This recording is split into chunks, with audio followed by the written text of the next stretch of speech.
Hai sayang, sudah lelah ya hari ini?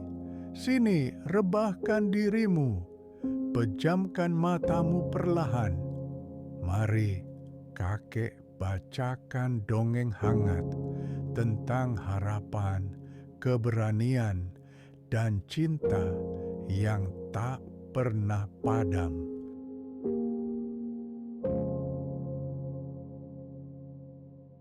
Musim gugur berakhir terlalu cepat tahun itu. Hanya dalam 2 pekan, warna emas pada daun-daun maple di Liska berubah menjadi putih salju. Pendeta desa menyebutnya tahun nafas beku, tanda musim dingin terburuk dalam 60 tahun. Ladang gandum belum sempat dipanen seluruhnya dan ternak banyak yang sakit akibat perubahan cuaca mendadak. Di malam terakhir sebelum salju menutup jalan keluar desa, para petani menumpuk jerami di loteng, berharap cukup untuk pakan dan alas tidur. Sayangnya, harapan dan kenyataan sering tak sejalan. Saat suhu terus jatuh, pasokan kayu bakar, gandum, dan garam tak lagi cukup untuk menunggu musim semi.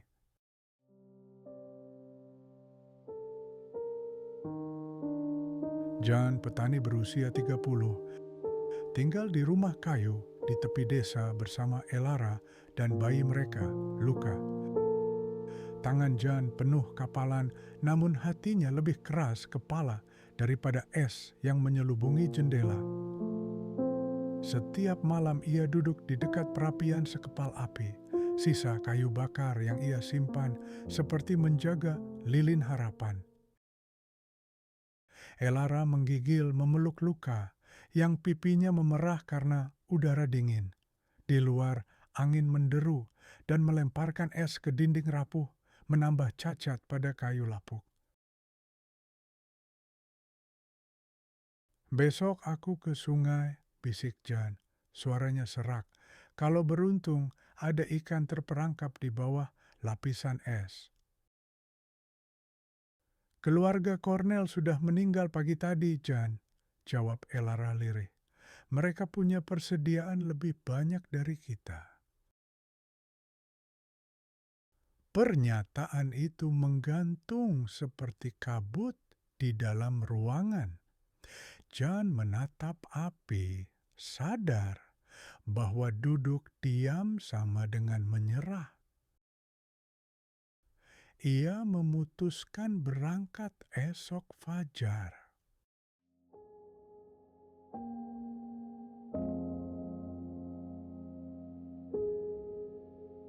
Saat fajar keperakan tiba, Jan berbalut mantel wol tipis, sepatu kulit retak, dan syal tua buatan ibunya.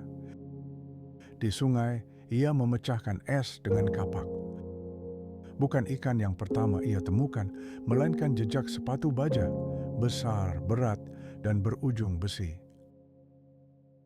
Tak jauh dari sana, kain beludru ungu berpinggir emas terlunta, sebagian ujungnya hangus.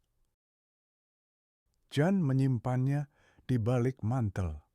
Ia tahu ada sesuatu yang lebih besar dari sekadar musim dingin yang datang ke Liska.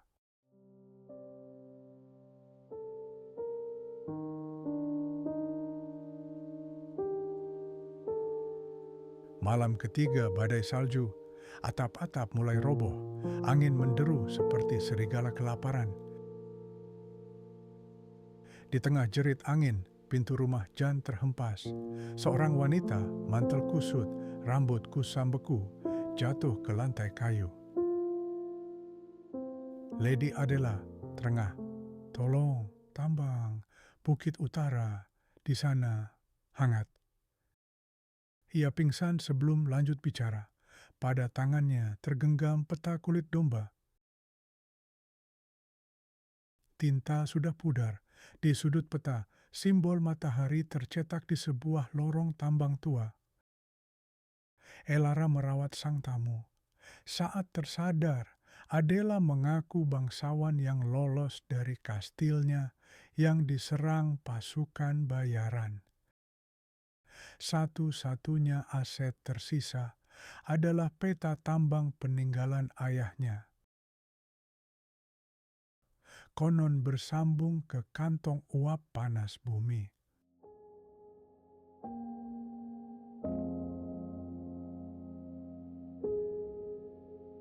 Kabar peta menyebar cepat. Balai desa dipenuhi dua kubu. Kubu tetap, percaya bertahan di rumah, menunggu bantuan walau cadangan hampir habis. Kubu pergi, dipimpin Jan, yakin satu-satunya harapan ialah tambang. Perdebatan memanas, beberapa menuduh Jan kejam karena ingin memaksa lansia berjalan di badai.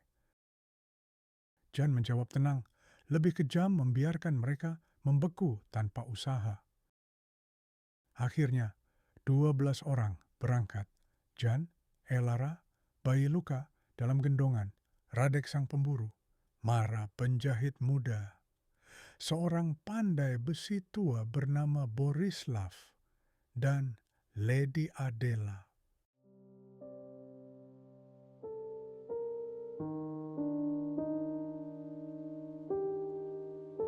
Hari 1 sampai 2, mereka menyeberangi hutan pinus. Suhu 30 derajat Celcius, angin memotong kulit. Radek menembak seekor kelinci salju, satu-satunya daging segar sejak berminggu. Malamnya, mereka tidur bergantian, menyalakan api kantong tanah liat. Trik desa, tanah liat dipanaskan, lalu dibungkus kain menghangatkan dada. Hari 3, menyeberangi sungai beku, Jan menanam pasak kayu dan tali, satu-satu merayap. Pertengahan jalan, es retak. Mereka bergandeng tangan, menarik Borislav yang hampir jatuh ke air gelap. Suasana hening, kematian hampir mengambil korban. Hari 4, kabut tebal menimbulkan disorientasi. Mara tersesat saat mencari ranting. Jan menemukannya lewat dendang lagu rakyat yang ia nyanyikan kencang. Suara merdu menjadi penanda posisi.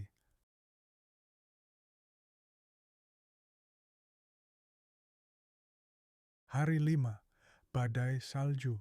Mereka terpaksa menggali gua salju dan bertahan di dalamnya. Di ruang sempit itu, Lady Adela akhirnya menceritakan kebenaran.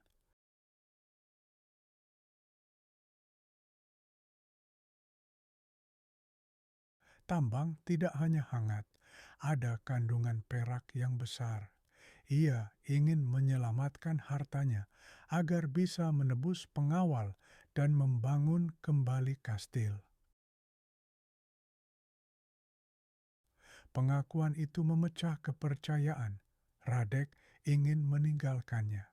Jan bersikeras tetap melanjutkan.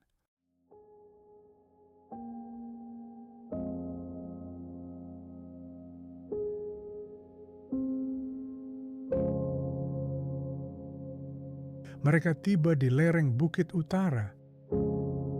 Pintu tambang tertutup guguran salju dan batu, butuh setengah hari menggali. Saat pintu pecah, uap hangat menyeruak, membuat kacamata Borislav berembun. Lorong utama lebar 3 meter, dinding ditopang balok tua.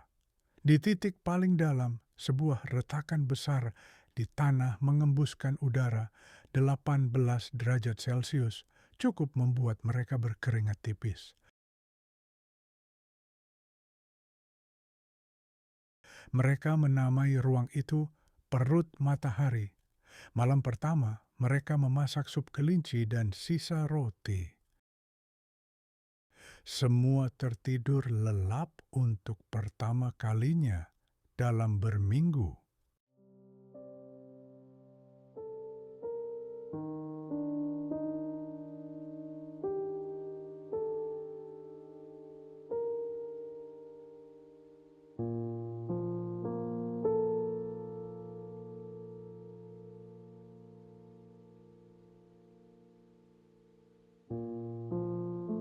Lady Adela menandai urat-urat perak pada peta, berencana menutup bagian tambang bagi rakyat biasa.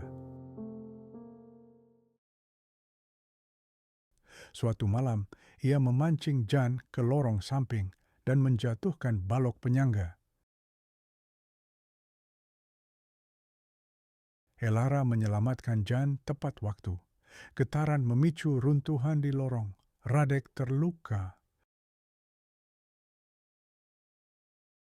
Borislav menunjukkan cara membuat penyangga segitiga dari papan sela untuk menahan beban. Kekurangan oksigen mulai terasa. Api mengecil biru.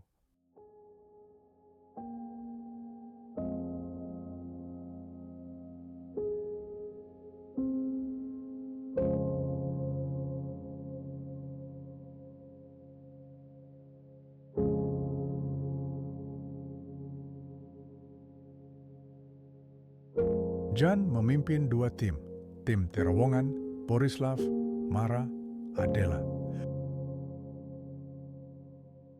Tugas, menggali lorong baru ke permukaan dengan palu tambang. Tim penyangga, Jan, Radek, meski pincang, Elara. Tugas, menegakkan balok penahan sambil memindahkan batu. Mereka bekerja bergilir 6 jam, lalu istirahat 2 jam. Untuk mencegah kehabisan udara, mereka membuat pompa manual dari tabung kayu dan kulit kambing. Cara kuno pandai besi meniup api kini dipakai menyalurkan udara segar dari retakan. Hari ke-13 di tambang mereka kehabisan gandum. Sebagai gantinya, mereka menanak sup jamur dengan lumut liar. Luka jatuh sakit demam. Elara menangis, tapi Jan meyakinkannya. Selama api ini menyala, kita masih punya hari esok.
Adela, lelah dan bersalah, menukar cincin emas terakhirnya untuk sehelai kain wol milik Radek agar luka bisa tetap hangat.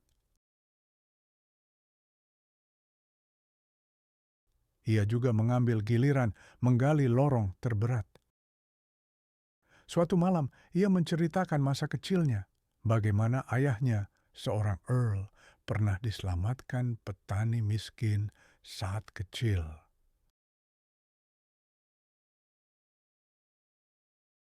Ayah selalu bilang, darah bangsawan tak lebih merah dari rakyat. Aku lupa pelajaran itu.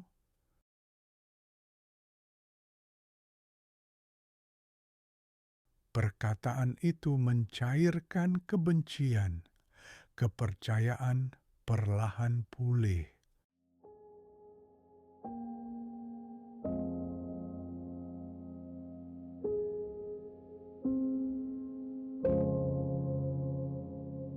Pada hari ke-18, palu Borislav mengenai batu lebih tipis. Udara dingin menerpa wajah mereka, tanda dekat permukaan. Mereka memalu bergantian hingga cahaya matahari merembes seperti serpih emas.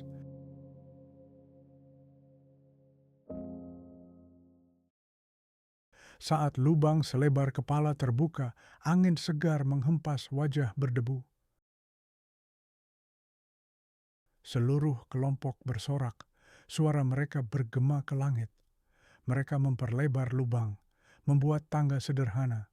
Di luar, salju masih tebal, tetapi matahari musim semi mulai terasa hangat di kulit. Mereka menandai lokasi terowongan dengan tiang kayu agar mudah ditemukan.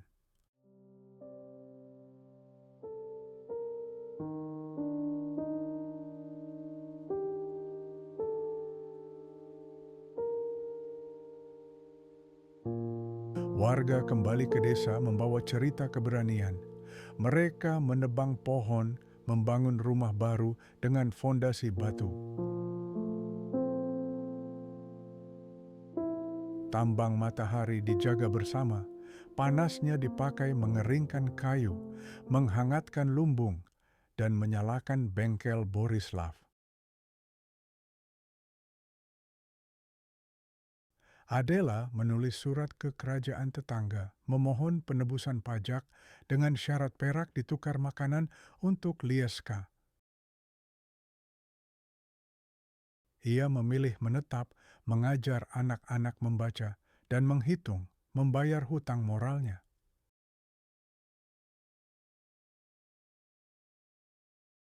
Jan, yang dulu hanya petani, diangkat menjadi ketua dewan desa. Namun ia tetap menanam benih di ladang, percaya tanah dan manusia sama-sama perlu dirawat.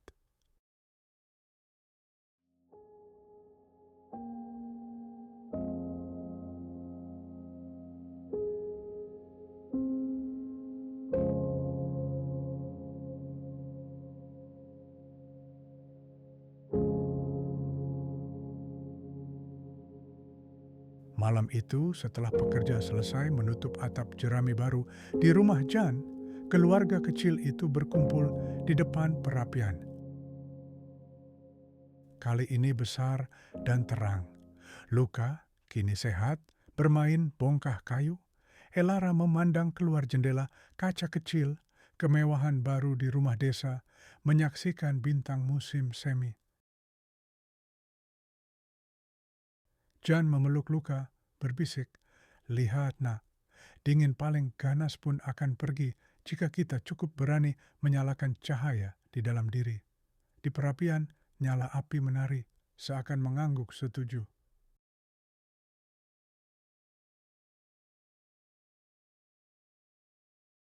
Tamat.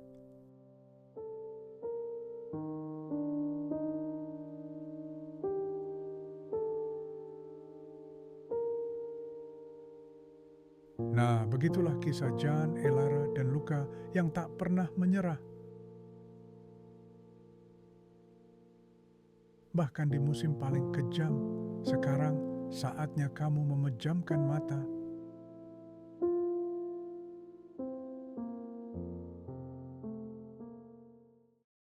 Nak, biarkan dunia dongeng menuntunmu lewat mimpi-mimpi yang hangat. Tidurlah dengan tenang, ditemani bintang-bintang di langit, dan pelukanku yang tak akan pergi.